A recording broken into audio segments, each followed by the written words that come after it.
आप सभी को नमस्कार। मुझे उम्मीद है आप सब अच्छे होंगे, एकदम मस्त होंगे, धनाधन धन होंगे। तैयारी भी सीना फाड़ चल रही होगी, स्टार्ट कर दी होंगे आप। नौकरी चाहिए तो स्टार्ट अभी से तैयारी कर दी। जब फॉर्म भरना है फॉर्म भर दीजिएगा, जब एग्जाम होगा तब एग्जाम देंगे। लेकिन सीधी बात, नो बकवास, नौकरी तो लगेगी पढ़ाई करने से। एक सीट पक्की चाहिए बाबू, ईमानदारी से पढ़ने में लग जाओ।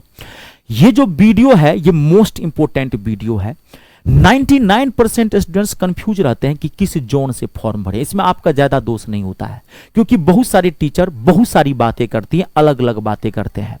देखिए सीधी बात मैं आपको अभी आते ही पहले एक लाइन बोल दिया हूं। देखिए 99% स्टूडेंट को जानते हैं नौकरी क्यों नहीं लगती। इसका कारण है ना, वो अपना एनर्जी जो है वो फालतू की चीजों में वेस्ट करते रहता है।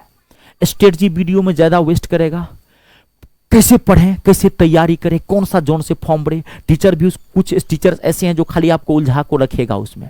क्योंकि देखिए स्ट्रेटजी वीडियो बनाने में ना 5 से 10 मिनट का टाइम लगता है, उसमें व्यूज भी आते हैं। मैं खुल के बोल रहा हूं, मैं भी एक शिक्षक हूं, खुल के बातें कर रहा हूं। लेकिन जब कोई टीचर आपको पढ़ाएगा ना ईमानदारी से, तो कम से कम वो 50 मिनट की 1 घंटे की क्लास देगा, तो 1 घंटा टाइम लगा उसको, और उसको मेहनत करनी पड़ेगी, कंटेंट देना पड़ेगा। तो आप लोग थोड़ा समझदार बनिए। ये एक मतलब मैं आपको क्या कहूं, जोन कोई मायने ही नहीं रखता है। आप एक चीज बताइए, बहुत सारे स्टूडेंट्स इस ऐसे सोचते हैं कि किस जोन में ज्यादा सीट है और किस जोन की मेरिट लिस्ट कम गई है, आप उस आधार पे फॉर्म भरते हैं। आप एक चीज बताइए, अगर आप नहीं पढ़ेंगे और आप जिस जोन में ज्यादा सीट है और जिसकी कट ऑफ कम जाती है वहां से फॉर्म भर देंगे तो आपको नौकरी लग जाएगा?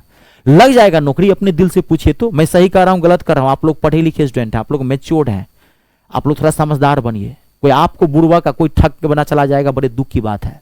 समझ गए ना? टीचर के नाम पर बहुत सारे ठग घूम रहे हैं। वो टीचर नहीं, वो फटीचर है, वो ठग है वो। आप सीधी बात समझिएगा, आप ईमानदारी से फॉर्म भरें। जोन आपको कभी भी इस आधार पे जोन नहीं लेना है कि किस जोन में ज्यादा सीटें हैं, किस जोन में कम कट ऑफ गई है। आप कभी ऐसा मत करिएगा। आप अपने जोन में फॉर्म भरेंगे, ध्यान रखिएगा, अपने जोन में आपको फॉर्म भरना है। जैसे मैं एग्जांपल के तौर पर बता रहा हूं, आप अपने जोन मतलब अगर यूपी वाले, बिहार वाले, झारखंड वाले, पश्चिम बंगाल वाले, ये चारों में कहीं भी फॉर्म भरिए, ये आपका अपना है, क्योंकि ये हिंदी क्षेत्रभाषी राज्य है। अब आप भर देंगे बेंगलोर से, वहां ज्यादा सीट है, कट ऑफ जाती है, तो आप भर देंगे वो तिरुवनंतपुरम से, तो आपको जानते हैं लैंग्वेज प्रॉब्लम हो जाएगी। एक तो जब फाइनल डॉक्यूमेंट्स होता है तो सबसे पहला प्रश्न उठा जाता है वहां डोमिसाइल सर्टिफिकेट आपको बना के देने देगा, और आपको वहां पे परेशान हो जाएंगे, परेशान हो जाएंगे। बीवी बाल बच्चे माँ बाप से दूर रहेंगे, वहां पे जाने का कोई फायदा नहीं है। लैंग्वेज प्रॉब्लम हो जी, 10 दिन बाद काटने को दौड़ेगा बेंगलोर, लगेगा यार भाग जाए कब यहां से, बेकार में कहां फंस गया आके।